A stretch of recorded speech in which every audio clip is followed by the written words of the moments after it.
During my entire career in Irving, I was a member of Local 2037, Irving International Association of Firefighters, and that was a local in Irving. All the way from first year rookie firefighter, once my rookie time was over, became a member of the association, all the way through when I retired in 2020 as an assistant chief. I was a member of the local. So I've seen it from the beginning of my career all the way up to when I was a member of the command staff. I was a member of the PAC committee, the political action committee that we had in Irving. The Fire Association in Irving is very, very strong and has a strong voice in the city of Irving, within that town politically. And so associations can yield a lot of respect, and they can do a lot of good for the fire department. They can also be a negative for the fire department, but it's all about how the leadership of that fire department interacts with the association and those members and the leadership of the E-board on the association. In Irving, when I became assistant chief, Chief Victor Conley was the first inside personnel to ever be named chief in the history of the department. And he was an appointed assistant chief. We had 3 assistant chiefs. One was a civil service tested position, the other 2 appointed. He vacated an appointed position, and he opened that position up to all the battalion chiefs and captains, and 24 of us put in for that position and applied. Went through a rigorous and daunting process to go through that, and fortunately I was blessed to be the one that was named as assistant chief and put in that position. At that time, the Irving Fire Department was very tumultuous, and it was a very divided department. The association and the fire administration had a very adversarial relationship from the previous regime that was in there. Also, the association and the elected officials had an adversarial relationship.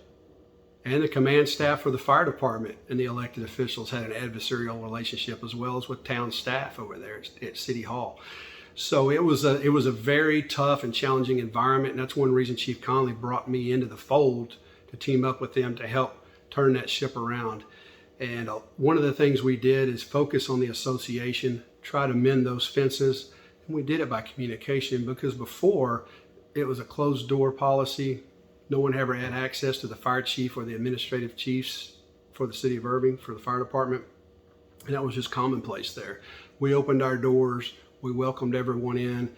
We made a commitment to meet with the association on a regular basis and share the needs, the goals of the fire department, not just in the interim and in the current budget year coming up, but 1, 3, 5 years down the road, what we were looking at and what we wanted to see accomplished for the fire department. Because as we know, the association is there for safety, they're for equal pay, and they're for fair treatment of all personnel that are members of the association.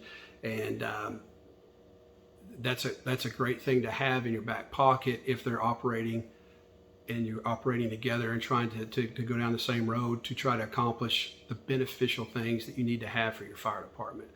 Sometimes that adversarial relationship can lead an association to become more rogue, have their own agenda, go off in a different direction. So you have an association agenda, and you also have the command staff or fire chief agenda, and they don't mesh. And the stakeholders out there, whether they be ESD Board of Commissioners or a city council or town management, city manager, they're getting mixed messages because one entity's giving them this goal, these answers for what they're trying to accomplish, and then you have the fire chief giving this message. And they don't, if they're not on the same page, everyone spins in different directions and nothing gets accomplished, quite honestly. So what you have to do is you have to lead from the front. As a fire chief, you have to get in front of the association, build a rapport with them, let them know that you're going to be transparent with them and you're going to share that information and show the data and the needs and the reasons why you're going through those motions and heading down the road to try to accomplish things that you are.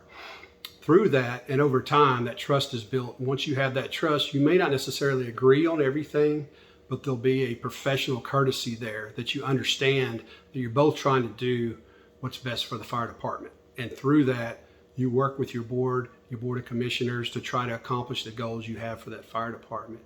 But you can't lead a department and have an association that's going in an opposite direction. It's just not healthy. But you can fix it if it is that way, because I've seen it.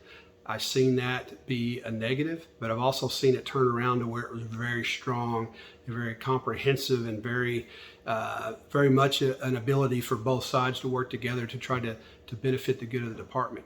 And it's not in the case of empire building. That's not what we're about, but it's about identifying needs, sharing those needs, sharing the data, and having everyone understand why we're asking for these things or these needs for the department. Because we don't ask for them just for the sake of having them. We ask for them because it's something that we need, that we can provide a service to better serve the citizens that we protect every day. Thank you.